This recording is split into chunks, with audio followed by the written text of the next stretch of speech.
Hi guys! Sa mga nagtatanong or nag-PM po sa akin about sa problem nila sa Gcash nila from old, yung may problema po about sa SIM, damage, or nawala pong cellphone, ganito lang po ang gagawin nyo. Ganito rin po kasi yung ginawa ko nung nagka-problema din po ako sa Gcash ng asawa ko. Bali, ang gagawin nyo po is open nyo po yung Gcash.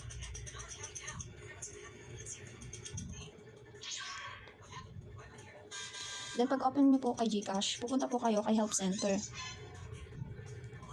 Then pagka-open nyo po, scroll down po kayo.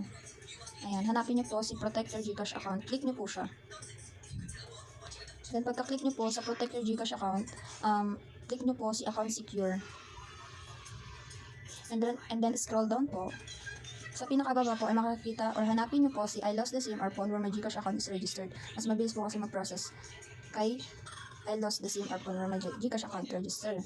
And then, pagka-open nyo po ay scroll down ulit.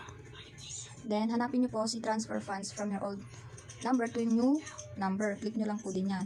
And then, click nyo pa, scroll down nyo po. Makikita nyo po dito ay click here to request the fund transfer. And then, pag-open po, magsa-submit ticket po kayo. Bali, dito po sa submit ticket, kailangan po yung email ninyo or Gmail account ninyo na nakalagay doon sa Gcash na old, ayun din po ang ilalagay nyo ngayon dito. Then, kung ano po yung nakalagay na pangalan ninyo sa Gcash. Then, sa ano naman po, sa paglalagay po ng number, kailangan po ay may laging code ng 63. So, it means code po yan ng Pilipinas. Then, dito po sa mobile number, yan po yung number ninyo sa dati ninyong Gcash. And then, pagdating po dito sa may your account type, ay pipindutin nyo lang po ay si Filipino citizen 18 plus years old with PH SIM. Then sa old Gcash mobile number, yan po yung parehas kay mobile number. Kung ano po yung old number ninyo sa dati ninyong Gcash account, yun po ang ilalagay nyo sa mobile number at sa old Gcash mobile number. And then, kailangan po laging may 63. Yan, ganyan po. Tapos, pagdating naman po dito, kay transfer to fully verified Gcash mobile number, yun po yung bago ninyong number ngayon.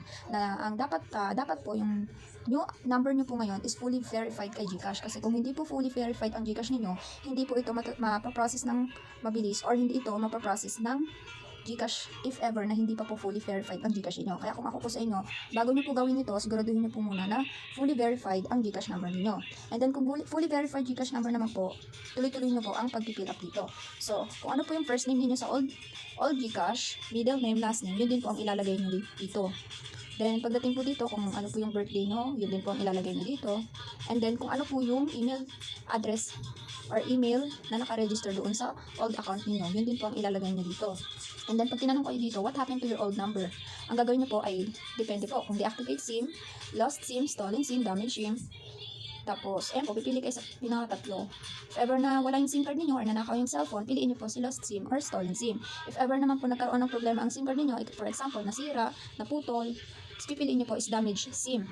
Then, if ever naman po na hindi na po gumagana or nawalan po ng signal yung SIM card ninyo, ng matagal na hindi nyo na talaga nagagamit, piliin nyo po yung deactivate SIM due to failed SIM registration. Yung akin po kasi lost SIM, kahit ano naman po or ano po naging problema ng SIM ninyo, yung akin po kasi is na lost SIM.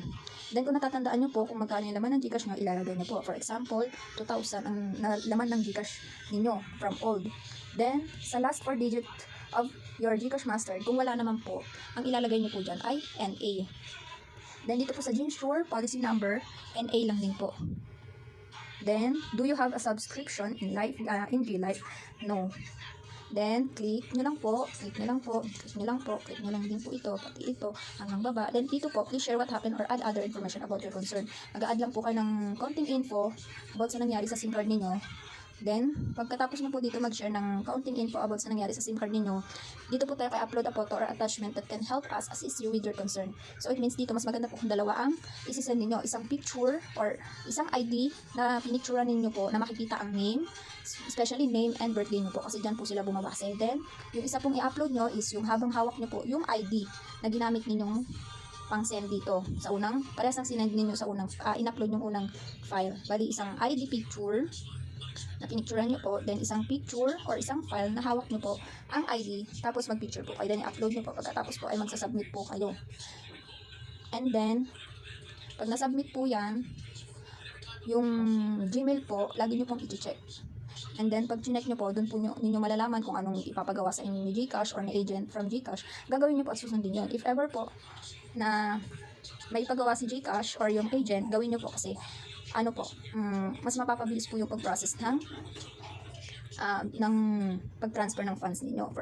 For example na lang po nito, katulad kay Mima, tinulungan ko rin po siya about sa problem niya sa GCash. Then, si GCash po, or yung agent po, ay nag-chat na po sa kanya from Gmail. Kailangan po i-check po from time to time yung Gmail niyo, kasi doon po nag-chat si GCash. Then, pag nag-okay na po, ang magiging message po sa inyo ni GCash ay ganito po. Ayan. Pag nakalagay po na, I am now processing the transfer of funds to your new number for updates. We will email you within 2 business days. Based on my experience po, ganito rin po yung sinend sa akin ni agent from GCash. Pinaprocess daw nila ng after 2 days. Pero sa akin, kagabi ko lang din ginawa to. Kagabi lang din ako nag-submit kahapon ng tanghali ako nag-submit ng ticket. Then ganito po yung sinend sa akin ni GCash. Then pagka kinagabihan po, pumasok na po yung funds ko from old. Kaya, try nyo na po. Thank you.